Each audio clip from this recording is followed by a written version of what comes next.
শীতকাল এলেই আমি কলাইয়ের ডালটা কিনে এনে রেখে দিই, যদিও বাজারে এখন খুব একটা কলাইয়ের ডাল পাচ্ছি না ভালো। তো এইটা পেয়েছি, এইটাই নিয়ে এসেছি, কিন্তু এই ডালটা খুব একটা ভালো ছিল না। বড়ি দেওয়ার পর আমি বুঝতে পারলাম। তো এই যে দেখো, স্কুল যাওয়ার আগে আমি এটাকে ভিজিয়ে রেখে দিলাম। যেহেতু শনিবার আমি ছুটি পেয়েছিলাম, তাই শুক্রবার দিন স্কুল যাওয়ার আগে এটা ভিজিয়ে দিয়ে গেলাম। এই ডালটাও পাওয়া যায়, তবে তোমরা এই খোসা ছাড়ানো ডালটাই কিনবে। আর এই যে দেখো কিছু মশলা, এগুলো আমি অবশ্যই বলে দেবো কী কী মশলা দিচ্ছি। এগুলো আমি রোদে দিয়েও গেলাম, তাহলে কি মশলাটা বেশ ভালো থাকবে। মানে বড়িটা দীর্ঘদিন রাখলে মশলাগুলোও নষ্ট হবে না।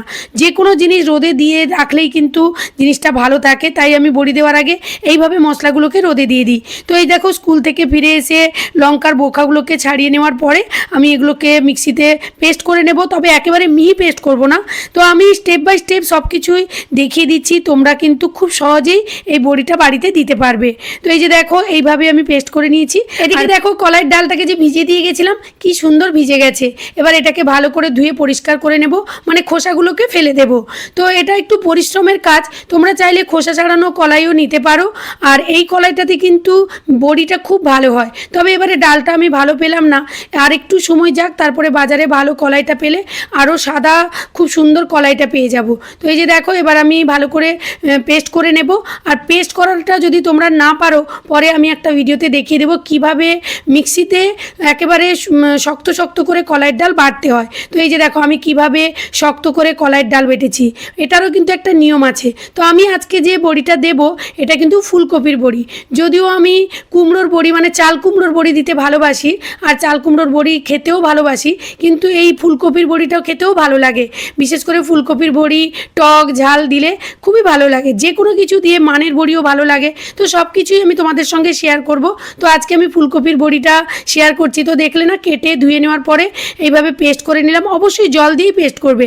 তারপর দেখো, একটা পরিষ্কার কাপড়ের উপর এই যে পেস্টটাকে রেখে দিলাম। পেস্টটাকে কিন্তু ভালো করে ধুয়ে নিচ্ছি। কেন বলো তো, ফুলকপির একটা স্মেল থাকে, আর ফুলকপিটা যাতে দীর্ঘদিন ভালোও থাকে আর গন্ধ যাতে না হয়, তার জন্য এইভাবে জল দিয়ে ভালো করে ধুয়ে নিলাম।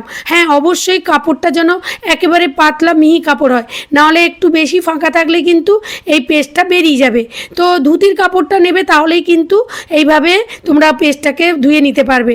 মোটামুটি শরীরে যত শক্তি ছিল সেই শক্তি প্রয়োগ করে ফুলকপির পেস্ট থেকে জলটাকে আলাদা করেছি। আর এদিকে দেখো, কলাইয়ের ডালটাকে যে পেস্ট করে রেখেছিলাম, কিছুটা কলাইয়ের ডাল আলাদা করে তুলে রেখে দিলাম, কেননা ওটাতে আমি গয়না বড়ি দেবো, মানে নকশা বড়ি দেবো। আর বাকি ওই যে ফুলকপির পেস্টটাকে দিয়ে আমি ফ্রিজের মধ্যে রেখে দিলাম। যেহেতু একা হাতে বড়ি দেবো, তাই আগের দিন বেটে রেখে দিলাম, অনেকটাই সময় বেঁচে যাবে। আর তোমরা তো জানো, রাত জেগে আমাদের কাজও করতে হয়, সকালে উঠতে দেরি হলেও কোনো অসুবিধে হবে না। তো আমার কাছে এই নেটটা ছিল, আমি নেটেই বড়ি দিই। এরকম নেটের উপর বড়ি দিলে বড়িটা খুব তাড়াতাড়ি শুকনো হয়ে যায়। তো দেখো, কলাইয়ের পেস্টটাকে বের করে নিয়েছি। এর মধ্যে 1 চামচ আদা বাটা দিলাম, আর গোটা জিরে, গোটা মৌরি আর রাঁধুনি ফোড়ন, বাজারে রাঁধুনি ফোড়ন পাওয়া যায়, অবশ্যই দেবে। আর কালো জিরে দিলাম, আর লঙ্কাটাকে যে পেস্ট করে রেখেছিলাম সেইটা দিয়ে দিলাম। ব্যাস, আর কিছু দেওয়ার দরকার নেই। এটা দিলেই বড়ির টেস্টটা জাস্ট অসাধারণ লাগে। তো এইভাবে ফেটিয়ে নেবে। দেখো, প্রথম প্রথম একটু শক্ত শক্ত মনে হবে, আর ভীষণই ঠান্ডা।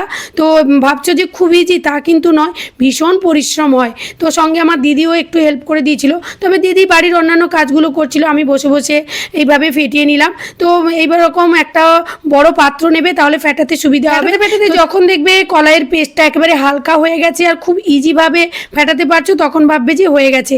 আর এই যে দেখো, আগের কলাইয়ের পেস্ট আর এখন কলাইয়ের পেস্টের মধ্যে ডিফারেন্স দেখো। যেটা আমি এখনও ফেটাইনি, এই যে আরেকটা পাত্রে রাখলাম, এটা একটু কালো কালো, আর ওটা একেবারেই সাদা হয়ে গেছে।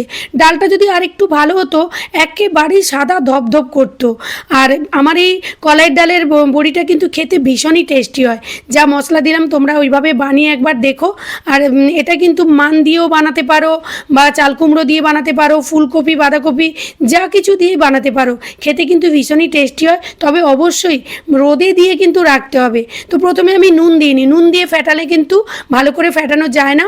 তো ফেটানোর একেবারে শেষ মুহূর্তে নুন দিয়ে আরেকটু ফেটিয়ে নেওয়ার পরে এইভাবে আমি চোঙের মধ্যে দিয়েই কিন্তু তাড়াতাড়ি বড়িটা দিয়ে দেবো। কেন হাতেও দেওয়া যায়, হাতে দিলে সবগুলো একই শেপে আসবে না। দেখো, সবাই যে সব কিছু পারে তা কিন্তু নয়, তবে আমি হাতেও দিতে জানি। তো আমার এটাতে খুব ইজি মনে হয়, সব বড়িগুলো একই রকম দেখতে মনে হয়, আর দেখতে খুব ভালোও লাগে। তো তোমাদের যদি আমার এই বড়ির ভিডিও ভালো লেগে থাকে তাহলে অবশ্যই শেয়ার করে সবার মাঝে ছড়িয়ে দিও, কারণ আমি চাই বাজারের বড়ির টেস্টের থেকে নিজের হাতের বড়ির টেস্ট কতটা আলাদা হয় সেটা সবাই জানুক। আর হ্যাঁ, আরও নানা ধরনের বড়ির ভিডিও দেখতে চাইলে কমেন্ট করে জানিও, আমি অবশ্যই তোমাদের সঙ্গে শেয়ার করব। সবাই ভালো থেকো, সুস্থ থেকো। যেহেতু আমি এটা 16 ফ্লোরে বড়িটা দিচ্ছি, প্রচণ্ড হাওয়া, তো যার জন্য আমি দুদিকে ইট দিয়ে সেফটি করে দিলাম।